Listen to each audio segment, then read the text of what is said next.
Tu y penses tout le temps, c'est une obsession. Du matin au soir, tu regardes ta peau, tu la scrutes, c'est horrible.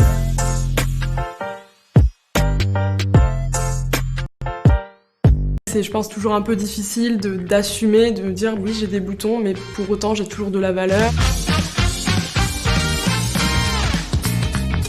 J'ai commencé à avoir de l'acné vers l'âge de 15-16 ans à l'adolescence. Ça me complexait beaucoup parce que j'étais dans cette croyance que si j'ai pas une peau parfaite, on ne va pas m'aimer, je ne pourrais pas m'intégrer. J'ai l'impression que c'était la fin du monde, que je voulais absolument m'en débarrasser coûte que coûte. Alors au début, les traitements ne faisaient rien. Et là où j'ai commencé à avoir des résultats vraiment, c'est quand j'ai pris les hormones en plus et l'antibiotique, jusqu'à ce qu'on réduise les doses des médicaments et que là, l'acné revienne.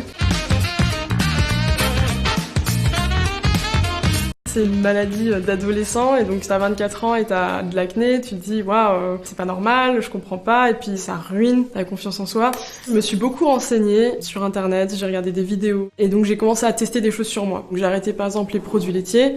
Au bout de 5 mois, j'avais réduit de 80% l'acné que j'avais à ce moment-là. Je sais que c'est très tabou toujours en France parce que quand tu regardes la télé, la pub, des magazines, l'acné n'est pas visible et donc ça rend la chose taboue parce que justement comme on ne le voit nulle part, si tu en as, ce n'est pas normal, c'est différent. Quoi qu'on fasse, même si on essaye tous les traitements dermatologiques du monde, des gens vont penser quelque chose. Diront, tu ne devrais pas faire le traitement, tu devrais le faire, tu devrais te maquiller, tu devrais pas te maquiller. Donc faites ce que vous avez envie de faire.